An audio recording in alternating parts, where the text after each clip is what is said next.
Hello guys, कैसे हैं आप लोग। मैं अमित तलडा, आपका फ्रेंड, फिलोसोफर एंड गाइड। तो मच अवेटेड वीडियो मैं लाया हूँ CS executive old syllabus students के लिए। काफ़ी बच्चे काफ़ी समय से मुझे कह रहे थे कि सर आप एक कंपैरिजन बताइए सीएएफएम और सीएमए एफएमएसएम का एग्जैक्टली क्या डिफरेंस है और हमें कैसे उसकी तैयारी करनी चाहिए, क्या डिफरेंस है, कुछ आपके टिप्स, कुछ चीज़ें आप बताना चाहेंगे। तो वो सब मैं पूरा डिस्कशन डिटेल में इसमें करने वाला हूँ। सिर्फ आपको वीडियो लाइक करना है, ठीक है, वीडियो लाइक करना है और अपने सारे जो ओल्ड सिलेबस के स्टूडेंट्स हैं उनके साथ ये वीडियो शेयर करना है, ठीक है, ताकि उनको भी एग्जैक्टली आइडिया रहे कि क्या डिफरेंसेस हैं और क्या चीज़ें उनको करनी पड़ेंगी, ठीक है। ऐसा ही वीडियो मैं CMSL के लिए भी लाने वाला हूँ फ्यू डेज के अंदर, ठीक है। चलिए, तो सबसे पहला जो फर्क है, ठीक है, मेजर डिफरेंसेस मैं आपको बता देता हूं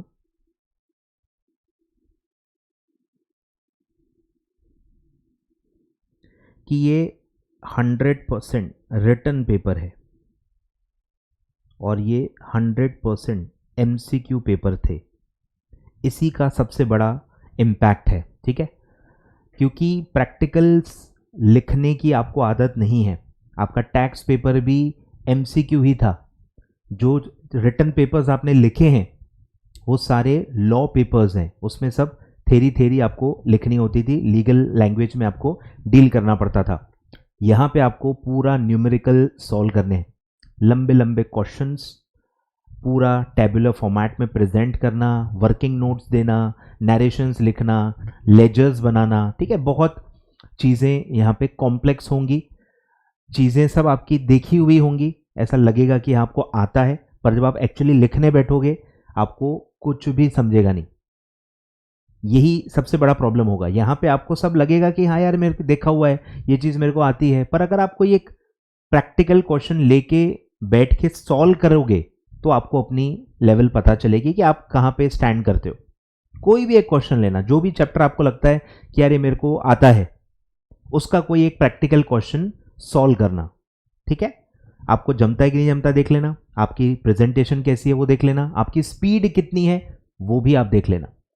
इससे आपको पता चलेगा कि आपको क्या लेवल ऑफ प्रिपरेशन करनी है, कितना सुधार करना है, कितने एफर्ट्स लेने हैं, इस पर डिपेंड करता है। प्रॉब्लम यही है कि हर बच्चा अलग अलग होता है। किसी के नेचुरली प्रेजेंटेशन स्किल्स अच्छे हैं, हैंडराइटिंग अच्छी है, उसको मैं जनरलाइज नहीं कर सकता, और जिनकी खराब है उसको भी मैं जनरलाइज नहीं कर सकता। सबके अलग अलग स्किल्स होते हैं, किसी की स्पीड अच्छी है, किसी की नहीं है, किसी की हैंडराइटिंग अच्छी है, किसी की नहीं है, किसी को लिखने का एक फियर है, किसी को नहीं है, सब अलग अलग हैं। तो मैं सब मतलब एक बॉक्स में फिट नहीं हो सकते, इसीलिए मैं आपको ये एक ऐसा होमवर्क दे रहा हूं कि कोई भी एक प्रैक्टिकल क्वेश्चन आप लिख के देखो। कोई कैश फ्लो का क्वेश्चन ले लो, कोई भी क्वेश्चन ले लो, शेयर कैपिटल का कोई क्वेश्चन ले लो, डिबेंचर रिडम्पशन का कोई क्वेश्चन ले लो, कंसोलिडेशन का क्वेश्चन ले लो, प्रैक्टिकल फुल, और वो आप सॉल्व करके देखो। उससे आपको पूरी खुद आईना दिख जाएगा। मुझे आईना दिखाने की भी जरूरत नहीं पड़ेगी, आपको खुद ही दिख जाएगा कि आपको कितनी ज्यादा एफर्ट्स की रिक्वायरमेंट है, ठीक है।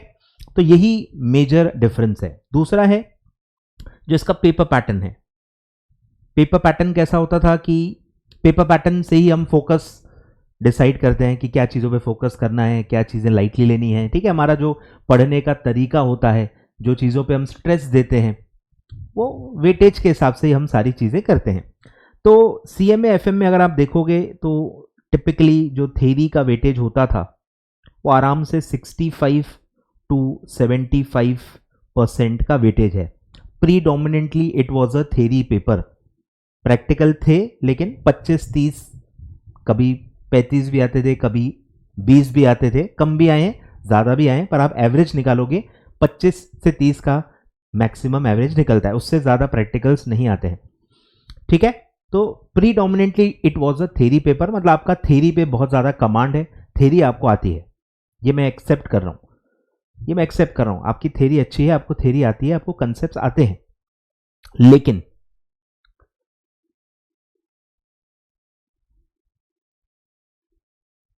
यहां एग्जैक्टली उल्टा है, एग्जैक्टली उल्टा है, ठीक है, पूरा उल्टा 360 डिग्री।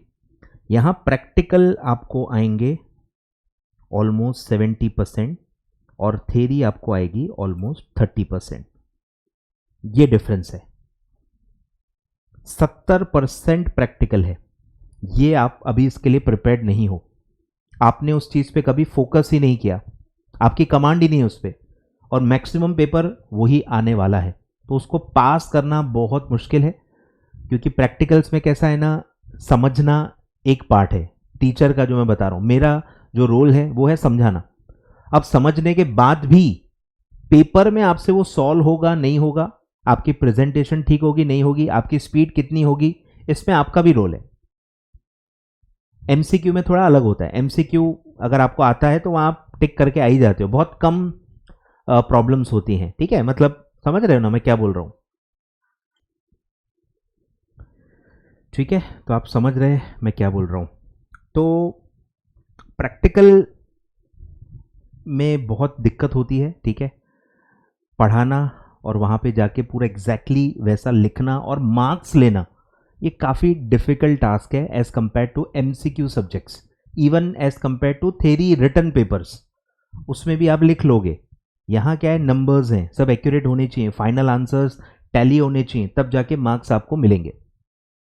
लेकिन एक प्लस पॉइंट भी है कि अगर आपका आंसर टैली हो रहा है, फाइनल आंसर पूरा टैली हो रहा है, तो जो रेशो होता है मार्किंग का वो काफ़ी ज़्यादा होता है as compare to theory subjects. Law में अगर आप एक अच्छा आंसर लिखते हो, आपके हिसाब से अगर आप अच्छा आंसर लिखते हो तो 5 में से आपको 3 ही मिलते हैं। बहुत कम लोग हैं जिनको 5 में से 4 मिलते होंगे। एवरेज में बताऊं तो 5 में से 2.5, 5 में से 3, इतना एवरेज मार्किंग होती है, जो आपके हिसाब से आप अपना बेस्ट देते हो तब। लेकिन प्रैक्टिकल में वेरिएशन बहुत कम होता है। अगर आपने अच्छा लिखा है, प्रेजेंटेशन ठीक ठाक है, नंबर सब समझ में आ रहे हैं और आपका फाइनल आंसर टैली हो रहा है, तो 5 में से 4 मिलने ही मिलने, इसमें 5 में से 2.5 नहीं दे सकते। आ रहा है ख्याल में। तो जो रेशो होता है, मार्किंग का जो रेशो है, वो हल्का सा एक एडवांटेज आपको वहां पे प्रैक्टिकल्स में मिलता है, ठीक है, क्लियर है क्या। और थ्योरी जो है वो भी ऑप्शनल में आती है, ठीक है, ऐसा नहीं कि थ्योरी कंपलसरी है, थ्योरी कंपलसरी नहीं है, थ्योरी ऑप्शन में आती है। पूरी थ्योरी का एक सेपरेट क्वेश्चन आता है और उसके ऑप्शन में प्रैक्टिकल भी आता है। मतलब कोई चाहे, जो मैं रिकमेंड करता हूं कि थ्योरी स्किप करके आप पूरा ही प्रैक्टिकल पढ़ो, ताकि आपका एक फोकस बना रहता है कि हाँ मुझे सिर्फ प्रैक्टिकल्स पढ़ने हैं, प्रैक्टिकल्स पे फोकस करना है, ज़्यादा से ज़्यादा प्रैक्टिस करनी है, क्योंकि वैसे भी 70 मार्क्स का तो प्रैक्टिकल है ही, तो उस पर कम फोकस तो कर नहीं सकते। तो आप थ्योरी का टाइम बचा के प्रैक्टिकल पे ज़्यादा टाइम दे सकते हो, क्योंकि थ्योरी आपको भी पता है बहुत वास्ट है। थ्योरी ऐसा नहीं कि आप ऐसे ही निपटा लोगे, थ्योरी पढ़नी है तो पूरी पढ़नी पड़ेगी। और CA FM में कॉर्पोरेट अकाउंटिंग भी है, उसमें FM भी है, मतलब ऑलमोस्ट 2 सब्जेक्ट क्लब करके आपको 100 मार्क का ये पेपर है। बहुत ज़्यादा थ्योरी है, तो उसमें क्या इंपॉर्टेंट है, क्या आ सकता है, क्या नहीं आ सकता, इसमें दिमाग खपाने से अच्छा है चुपचाप आप प्रैक्टिकल्स पे ध्यान दो, सारे टाइप के प्रैक्टिकल्स कवर करो, बहुत ज़्यादा प्रैक्टिस करो, और प्रैक्टिकल्स का जो फियर है वो आप रिमूव कर लो, तो आप ज़्यादा स्कोरिंग कर सकते हो। क्योंकि प्रैक्टिकल का जो मैंने बताया ना, 5 में से 4 बहुत आसानी से मिल सकते हैं। 8 मार्क का क्वेश्चन है तो आराम से 6 से 7 मार्क आपको मिल सकते हैं, अगर आपने अच्छे से लिखा है। जर्नल एंट्रीज का अगर क्वेश्चन है, प्रॉपर टेबल बनाया है, हेडिंग दिया है, रुपीज़ अमाउंट रुपीज़ लिखा है, प्रॉपर नरेशंस लिखे हैं, तो 8 में से 7 तो मिलने ही हैं, उसमें बहुत ज़्यादा ऐसा मार्क कट नहीं होते, ठीक है। तो ये आई थिंक मेजर मैं कहूँ तो ये 2 बड़े डिफरेंस है, और यही मेन है। लोग इन्हीं को इग्नोर करेंगे, यही मेन है। इसके अलावा कुछ चैप्टर कम है, कुछ चैप्टर ज़्यादा है, लोग इस पे फोकस करते हैं। अरे उसका क्या ही लेना देना है, क्या फर्क पड़ता है, कंटेंट थोड़ा बहुत एक्स्ट्रा होगा, थोड़ा बहुत कहीं कम होगा, वो तो हो जाता है, उसमें क्या दिक्कत है। मेन ये है, इसको आप टेकन फॉर ग्रांटेड लोगे और इसी के वजह से फेल होंगे। मैं बता रहा हूँ, पासिंग परसेंट ग्रुप 1 का अंडर न्यू सिलेबस 8% है, सिर्फ 8% पिछले अटेम्प्ट का, और उसके पिछले अटेम्प्ट में जाओगे तो 5% था। और मेजर रीजन यही सब्जेक्ट है। उस ग्रुप का पूरा पासिंग कम इसीलिए आ रहा है क्योंकि CAFM में 40 मार्क भी बच्चे नहीं ले पा रहे हैं। इसीलिए मैं कह रहा हूं, आप टेकन फॉर ग्रांटेड मत लो। ओल्ड वाले ही, मुझे पता है, सब टेकन फॉर ग्रांटेड लेंगे कि हमको तो सब आता है, हम तो ये हैं, हम तो वो हैं। तो आप कोई भी एक CAFM का पेपर उठाओ और बैठ के सॉल्व करो, आपको सब समझ में आ जाएगा कि आपको कितना आता है। किसी से पूछने की ज़रूरत नहीं है, किसी को बताने की भी ज़रूरत नहीं है, आपको खुद वहीं के वहीं कुछ ही मिनटों में पता चल जाएगा, ठीक है।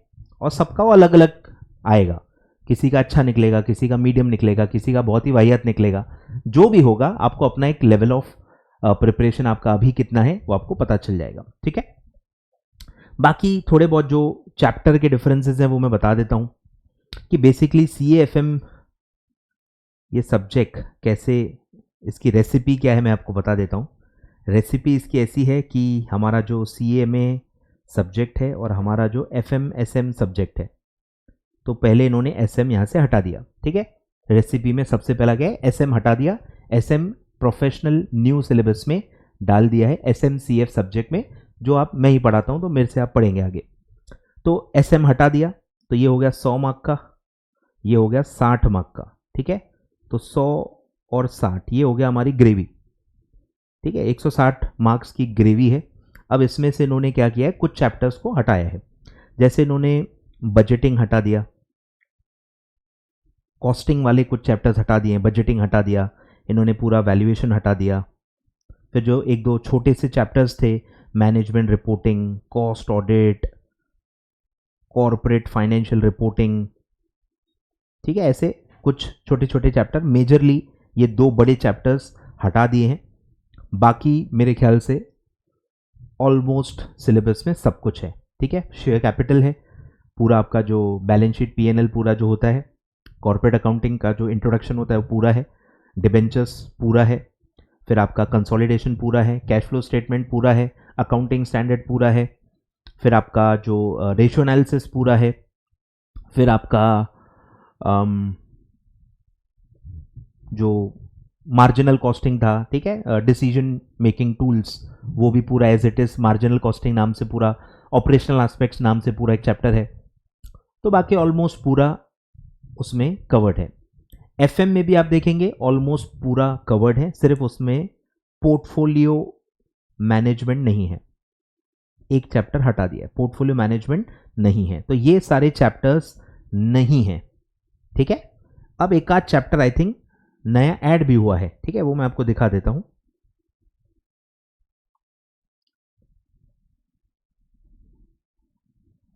ठीक है तो इस प्रकार से आपका सिलेबस है, ठीक है, देख लो। कॉर्पोरेट अकाउंटिंग पूरा देख लो, ठीक है, इंट्रोडक्शन टू अकाउंटिंग वहां भी था, यहां भी है। इंट्रोडक्शन टू कॉर्पोरेट अकाउंटिंग जो पूरा शेड्यूल 3 P&L बैलेंस शीट हम पढ़ते हैं पूरा सेम है। AS पूरे सब मर्ज करके एक चैप्टर दे दिया है। अकाउंटिंग फॉर शेयर कैपिटल पूरा है, अकाउंटिंग फॉर डिबेंचर्स पूरा है, रिलेटेड एस्पेक्ट पूरा है, कंसोलिडेशन है, फाइनेंशियल स्टेटमेंट एनालिसिस मतलब रेशियो एनालिसिस दिया है, ठीक है, रेशियो एनालिसिस जो मैनेजमेंट अकाउंटिंग में था वो यहाँ पे कवर्ड है, कैश फ्लो पूरा कवर्ड है। और ये एक नया चैप्टर है, फोरकास्टिंग फाइनेंशियल स्टेटमेंट, ठीक है, ये एक नया चैप्टर ऐड हुआ है। फोरकास्टिंग कैसे होता है P&L बैलेंस शीट का, वो इसमें दिया हुआ है, ठीक है, न्यू चैप्टर है। तो देख रहे हो ये पूरा अकाउंट्स का आपका सिलेबस है। तो क्या नहीं है इसमें, ये भी है ऑपरेशनल एस्पेक्ट, इसमें आपका मार्जिनल कॉस्टिंग है, और जो बेसिक्स था ना कॉस्ट का बेसिक, वो भी इसमें कवर्ड है। तो वो 2 चैप्टर मर्ज करके यहाँ पे इन्होंने दे दिया है। तो क्या नहीं है, बजटिंग नहीं है, वैल्यूएशन के चैप्टर्स नहीं है, मैनेजमेंट रिपोर्टिंग, ठीक है, ये 3-4 जो टॉपिक मैंने बताए ये नहीं है, ठीक है। बाकी पूरे 10 चैप्टर आपको दिए हुए हैं। फिर आते हैं FM पे जो 60 मार्क्स का आपका है, पूरा ही है, देखो, introduction, time value of money, capital budgeting, cost of capital, capital structure, dividend, working capital, security analysis, सारे के सारे 8 चैप्टर पूरे हैं। सिर्फ पोर्टफोलियो मैनेजमेंट हटा दिया है, उसके जगह बस मार्जिनल कॉस्टिंग वो भी था ही, ठीक है, मतलब सीधा सीधा एक पूरा चैप्टर पोर्टफोलियो मैनेजमेंट हटा दिया है और पूरा SM हटा दिया है, ठीक है। तो सारे प्लस माइनस करने के बाद भी अगर मैं कहूं तो कम से कम 130 से लेके 140 मार्क्स का तो है, 130 मार्क्स का ऑलमोस्ट ये सिलेबस तो बैठता है ओल्ड के हिसाब से। 130 मार्क्स का सिलेबस आपको 100 मार्क्स के लिए, तो इसीलिए ये थोड़ा सा बल्कि फील होगा ही होगा, क्योंकि ये है और इसको कोई कुछ नहीं कर सकता, कोई मोटिवेशन स्पीच, कोई मेरी तिकड़मबाजी, कोई बेवकूफ़ भरी बातें इसको सिंप्लीफाई नहीं कर सकती। सब्जेक्ट वाकई में बहुत बड़ा है, बहुत ज़्यादा चैप्टर्स हैं और मैक्सिमम चैप्टर सब प्रैक्टिकल ही हैं, पहले कैसा होता था, प्रैक्टिकल्स भी थे लेकिन थेरी बेस्ड चैप्टर भी काफ़ी सारे होते थे। एफएमएसएम में एसएम पूरा थेरी था, सीएमएमए के अंदर भी बहुत ज़्यादा थेरी चैप्टर भी थे, पर यहाँ ऐसा नहीं है। यहाँ थेरी चैप्टर बहुत ही कम है, मैक्सिमम सारे चैप्टर्स प्रैक्टिकल है, सब में प्रैक्टिकल है ही है। ठीक है, तो ये थोड़ा सा इसलिए बल्कीनेस एक फील होगा प्रैक्टिकल्स का। और पेपर पैटर्न देखोगे तो और आपको समझ में आ जाएगा कि ऑलमोस्ट प्रैक्टिकल ही पूरा पेपर इसमें आता है। ठीक है, तो ये पूरा डिटेल्ड एनालिसिस था। ठीक है, कंपैरिजन था, जो सारी बातें मुझे आपको बतानी थी। ठीक है, बाकी छोटी मोटी बातें मैं बता नहीं रहा, बाकी मेनली तो ये सारे डिफरेंसेस हैं। चैप्टर्स भी मैंने आपको बता दिए कि ये सब हट गए हैं और एक फोरकास्टिंग वाला चैप्टर नया ऐड हुआ है। ठीक है, तो ये था आपका डिटेल्ड कंपैरिजन। ठीक है, आप अपना खुद सेल्फ इवैल्यूएशन करो, प्रैक्टिकल क्वेश्चंस आप सॉल्व करके देखो, मेरा बोलना है आप सॉल्व करके देखो। शेयर कैपिटल के क्वेश्चंस हैं, डिबेंचर के क्वेश्चंस हैं, कैश फ्लो है, कंसोलिडेशन है, एफएम के जो भी है, वर्किंग कैपिटल, कितने सारे प्रैक्टिकल्स हैं। काफ़ी तो आपको एक्चुअली आपने किए ही नहीं है, आपको पता भी नहीं होंगे। सोच के देखो, कैपिटल बजटिंग में कितने प्रैक्टिकल्स थे, वो वहाँ इंपॉर्टेंट नहीं थे क्योंकि 1 मार्क का एमसीक्यू के लिए कितने ही क्वेश्चन, कितना बड़ा क्वेश्चन पूछ लेंगे, पर यहाँ पे वो पूछ सकते हैं। 8-8 मार्क के क्वेश्चन आते हैं, तो यहाँ पे बड़े क्वेश्चन भी आ सकते हैं। 5 मार्क के भी क्वेश्चन, ठीक ठाक बड़े क्वेश्चंस आ रहे हैं। तो प्रैक्टिस बहुत लगेगी, एक फियर को ओवरकम करने के लिए बहुत सपोर्ट आपको लगेगा ही लगेगा। ठीक है, चलो, तो ये था आपका डिटेल कंपैरिजन। और काफ़ी बच्चे ये भी पूछ रहे हैं सर लेक्चर्स लेने की ज़रूरत पड़ेगी क्या। तो वो जो मैंने आपको इवैल्यूएशन बताया, आप इवैल्यूएट करो, कुछ क्वेश्चंस को सॉल्व करके देखो। अगर उससे आपको लगता है कि नहीं यार मेरे को जम नहीं रहा, तो फिर आपको क्लासेस लेनी पड़ेंगी मेरे हिसाब से।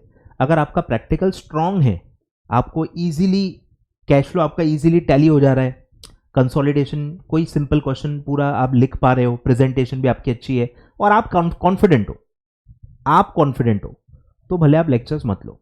मेन है आपको कितना कॉन्फिडेंस है, उस पर डिपेंड करेगा। जितना मैं जानता हूं, एमसीक्यू में ही इतनी खस्ता हालत है, एमसीक्यू में ही काफ़ी बच्चे 40 मार्क्स स्कोर नहीं कर पा रहे हैं। एमसीक्यू के प्रैक्टिकल क्वेश्चन देख के आप डर जाते हो, जिसमें तो लिखना भी नहीं है। तो ऐसे लेवल वाले आप बच्चे हो, तो आपको न्यू में क्लासेस का सपोर्ट लगेगा ही लगेगा, और खुद से भी बहुत ज़्यादा एफर्ट लगेगा। सिर्फ क्लासेस से भी नहीं होगा, क्लासेस से आपको अंडरस्टैंडिंग मिलेगी, एक बेसिक कॉन्फिडेंस मिलेगा। बाकी फिर आप उस पर कितना कैपिटलाइज करते हो, कितनी प्रैक्टिस करते हो, कितना आप अपना फियर रिमूव करते हो, कितना डाउट्स पूछते हो, बेसिक्स को कितना कवरअप करते हो, उस पर डिपेंड करता है। वो सब अगर आप कर दोगे तो आपको ठीक ठाक 50 मार्क्स से तो ज़्यादा आप स्कोर कर सकते हो। एग्जाम्शन काफ़ी डिफिकल्ट है सब्जेक्ट में, बट 50 मार्क्स आप डेफिनेटली क्रॉस कर सकते हो मेरे हिसाब से। ठीक है, चलिए, thank you so much. I hope आपको वीडियो पसंद आया होगा। ज़रूर इसको लाइक करें और ज़रूर इसको सारे जो आपके फ्रेंड्स हैं ओल्ड सिलेबस के हैं उनको ज़रूर आप ये शेयर करें। ठीक है, थैंक यू सो मच।